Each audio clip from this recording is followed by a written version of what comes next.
Welcome back to Take the L podcast. This is Zeek and the Wise Amigro. Wise Amigro, say something. Why should you have to go to class if we come here to play football? We ain't come to play school. Classes are pointless. Man, that's a great quote from Cardell, right? Yep, that's Cardell Jones. Cardell Jones. All right, so the first thing we're going to get into is these last week's games, man.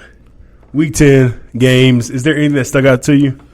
The Saints got mollywopped. I don't know if they got mollywopped. They got embarrassed. No, they got mollywopped. They got embarrassed at home. Saints are supposed to be, my power rankings, I put them as the number one team. They were a 11-point favorite, I want to say. Yeah. Yeah, it was 3 teams that had double digits. Yeah. And they were one of them, I'm pretty sure. And they got, Drew Brees looked like a second-year quarterback, maybe. It looked bad. Looked real bad. So the Saints are looking real suspect right now. And again, that's a team that had, up until that point won one game. Yeah, they were 1-7. So imagine if they went to the Falcons Stadium and played. I mean, this could have been so much worse. This could have been 35-0. Like, if they had the crowd pumping, it could have been something embarrassing. Well, it was already embarrassing. It's definitely it could have been embarrassing. A blowout even. Yeah. Yeah, that's crazy. I think another game that kind of stuck out to me was, watching the Packers get back on track. Yeah. Against the McCaffreys over there. What's another game that stuck out to me? Well, actually, that Panthers game helped me realize that the Panthers need another running back. I think they signed another running back, Mike Davis, something like that. Why? Oh, they signed Mike Davis? They signed Mike Davis from the Bears. Okay. It just made me realize that they were on the goal line and they couldn't score because Christian McCaffrey is 200 pounds. That's kind of been my whole point with Christian McCaffrey this whole year. He's not. I mean, granted, that there's a lot of starting running backs in the league aren't going to be the ones that are on the 1 yard line trying to bust up the middle. Right. But if that's all you have, you're fucked in that situation. Yeah. And which they found out. I don't know if this game. I don't know if they're going to change anything, though. They're going to have to figure something out. On the goal line, you can't go to Christian McCaffrey. I think, all right, so, like I said, this needs context. If you actually watch all of Christian McCaffrey's runs, when he scores on the goal line, he usually has a hole. Yeah. He's not a type of guy that powers it through. Yeah. So his touchdowns are kind of misleading. I watched all his touchdowns, and it's like, if he has a sliver of light, he's scoring, period. Yeah, but you want to be able to have a guy that's right. But I'm just saying, bang up in there. You're saying, like, can't score. The man has, well, obviously, yeah, an ungodly amount of touchdowns. So that's on to put some context. He can't bust through the line and score. He's not gonna. If he's got to fight for those yards to get into the end zone, it's not gonna happen. Right, I agree. So I've seen him take one man. I've seen him take one guy and get in there. Which the most average guys can take. Yeah, but he can't win a battle against another. Yeah, he can't like get to the line of scrimmage, get stopped, push, and then spin, and then exactly. It's not gonna happen. So much. So they needed a bigger running back, and so they're gonna go Mike Davis. I guess they got it. Yeah. Huh. I can't see them making any changes because they've never let anybody play while he's been there. That's true too. He plays like 100% of the snaps. I'll be curious to see how that works out. And I bet he's like, bro, you're not. No, you're not putting nobody else in here. Yeah, you might be right there. So I can't see that happening.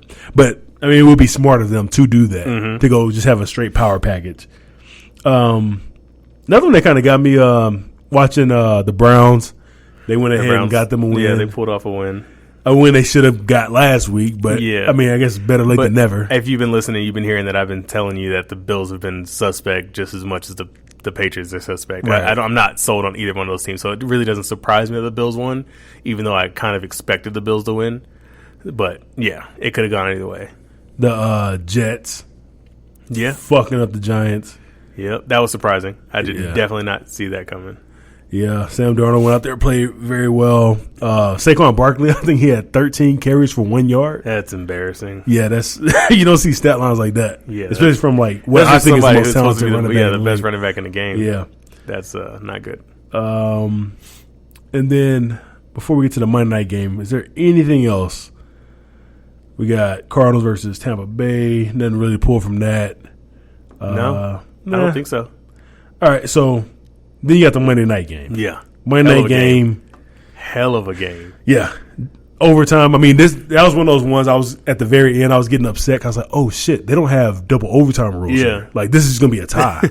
And that would be a disgrace if this ends up being a tie. 100%. So how did you feel about the quarterback play? What was the thing you pulled from it? Because I pulled quarterback play away What I pulled from it is that quote that Ray Lewis said now makes sense to me. Because I found out that quote that I quoted maybe 2 weeks ago where he was like, you don't have to win the game, just don't lose it. Yeah. He was talking to Trent Dilfer. That was a quote to Trent Dilfer. Oh, yeah? So that makes sense now which is exactly what the 49ers defense probably was saying to fucking Jimmy G. Like, bro, you ain't gotta do shit. We'll take care of you. Just don't blow this shit for us. Yeah. And I feel like if that's what you gotta say to your quarterback, I mean, because I was watching this game and he looked like shit. I mean, there were times where you were like, okay, well, his receivers ain't catching the ball. Yeah. They're really not helping him out anyway. But their offensive line was getting smoked by Clowney. That man might as well have been the fullback or the center. So as soon as they snapped the ball, Clowney was like, all right, I'm here. Yeah. That was bad. So their offensive line, which I think they just lost Staley to another injury. But their receivers can't catch. Which Kittle coming back and Emmanuel Sanders whenever they figure out what his rib issue is. I don't know if the MRI came back yet or not. They said it'll be a pain tolerance issue. He just had some cartilage fucked up. But, I mean, obviously, it was bad enough where he was like, I can't do this shit right now. So, we'll see how long that keeps him sidelined. But, everything looked rushed. It's almost like when you see Tom Brady now, like Tom Brady maybe 2-3 years ago, he's not, as soon as somebody gets next to Tom Brady now, that shit's in the ground. He's throwing the ball away into the ground. Except the problem with Jimmy G is when somebody gets close to him, he's just closing his eyes and throwing that motherfucker. Yeah, just chucking that shit up. See, I actually felt that as far as reads go, he made the right reads. He was a little inaccurate. He was throwing the ball pretty high. Yeah. Especially as the game went on. He was throwing the ball higher and higher and higher. So, I mean, I'm pretty sure that came from just the pressure. Because, like, that's that see and go shit. Yeah. If Clowney's wearing your jersey, he's sharing the same jersey with you for 3 quarters. Yeah. All of a sudden, in the 4th quarter, he's not there. You don't know that shit. You're just like, oh, shit, he's right here. I got 2 seconds from drop back. And he's just launching up in the air. Yeah. Now, the ones that he was throwing in a general area to a receiver, them motherfuckers can't catch. Like, that's so bad, too. Dude, like, I'm talking about, like, he had 9 drop passes. 9 drop passes? 9 drop passes in that game. Jesus. I just remember the ones that Bourne dropped. I remember like 2 or 3 from Bourne. I'm like, wow, this dude, like, this is his opportunity to step up and be the number one. Yeah, because like Pettis has been in and out the lineup as the number 1 / number 4, but they've been wanting him to be the number 1. Mm-hmm. They realized they couldn't do that, so they got Emmanuel Sanders in there. So now he has 2 guys playing over him. Yeah, and on top of that, Kittle is still probably the second option. Yeah, exactly. So he has 3 guys playing over him. He gets the opportunity, and he could not catch a ball. Couldn't catch the ball, which is something that people get cut over. So that whole thing, I said that to say this. I actually think that the 49ers did not get exposed in that loss. Really? No, because what I looked at is we knew they had receiver issues. Yeah. They didn't really get exploited this whole season because they kept running the ball so well. Once a team started taking away the running game, they had to start throwing it. But when they started throwing it, they had already made the trade for Emmanuel Sanders.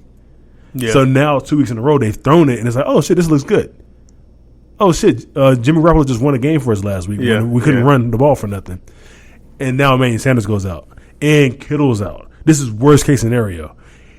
I think that Jimmy Garoppolo is decent, but he's just not Aaron Rodgers. Aaron Rodgers is one of those few dudes that it don't matter who you put on the field with him. Yeah.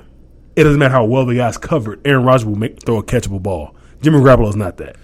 Well, now I think that messes up their chances at succeeding in the playoffs, in the postseason. Absolutely. I think now, because you know they need a full strength team to win. And if he's playing, if Emmanuel Sanders is playing through a pain tolerance injury, that could come back at any time. Oh yeah.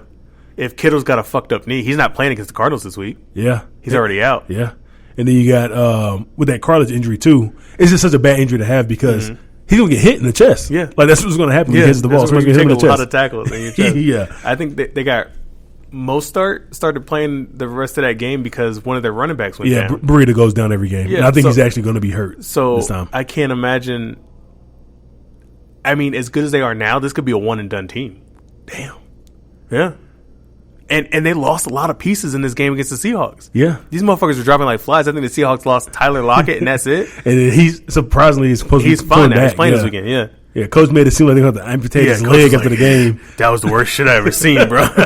Severe contusion. Like, damn, all right, fine. Yeah, so I just – the 49ers are good. Don't get me wrong. Yeah. But I'm just – there's something about them, and I think that something is Jimmy G as well as their O-line play that makes me sketch, which confuses me that they can run block their asses off. Just like the Browns. But they can't pass block to save their lives. Like, you would think that some of that shit would translate over, but none of it's coming. None of it's translating. That's the problem the Browns are having. The Browns can create a 100-yard rusher out of Nick Chubb any week they want to. Yeah. They can get him 150 yards if they want to. Mm-hmm. When it comes to protecting the Baker, it's kind of like, hey, bro, you on your own, champ. Good luck, bro. Yeah.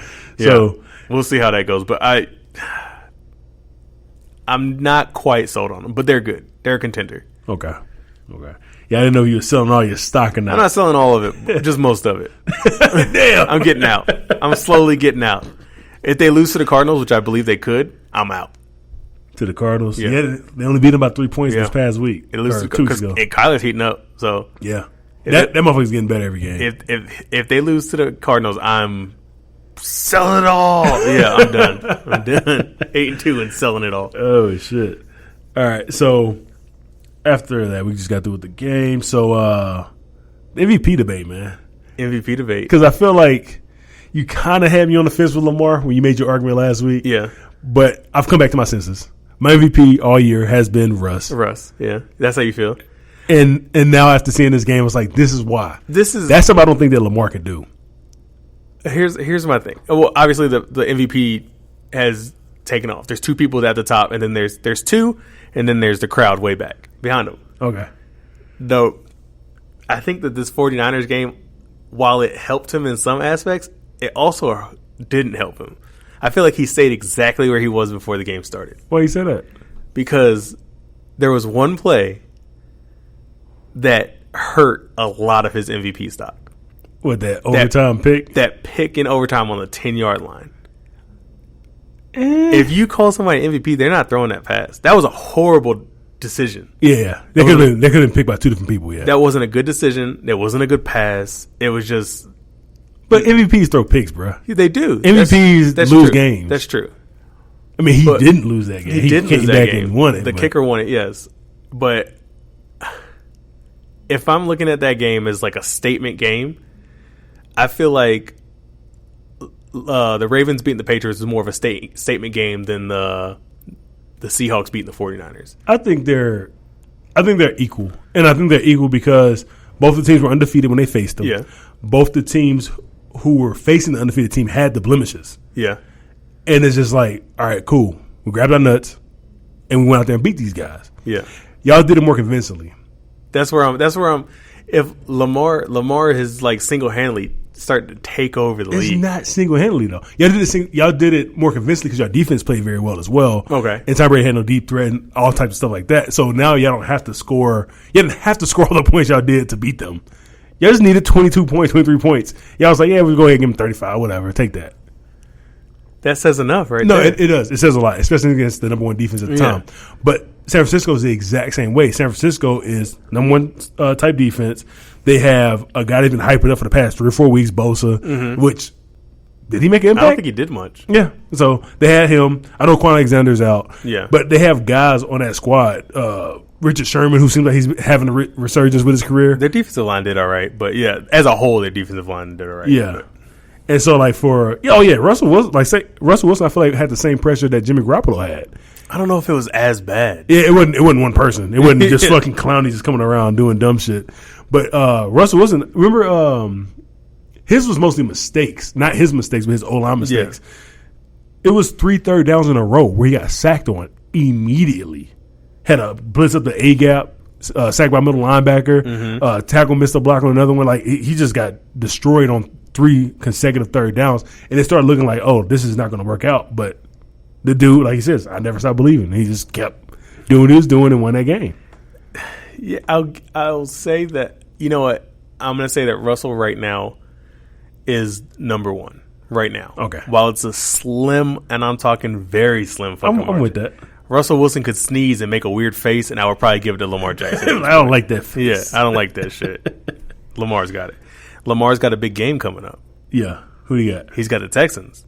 Okay. So this weekend. But this shit can flip-flop, though. This shit can flip-flop hard. Because all it takes is for Deshaun to go out there. But Deshaun's not going to overtake. He's not going to overtake Russ like that. If Deshaun goes out there, 4 touchdowns, 400 yards, which is very much in his realm of possibilities. Yeah, he can do that. And just makes it look effortless. You don't think that people are going to... I feel like people... Does he win the game in this 400 yards, 4 touchdowns? Yeah, when they win the game. I feel like people are hype beasts. Yes. And it's going to be like, oh, shit, we forgot about Deshaun because, a few weeks ago we were saying Deshaun was in the race. They'll bring him right back into it, yeah. I feel like they'll bring him right back into it. But then it'll be a top 3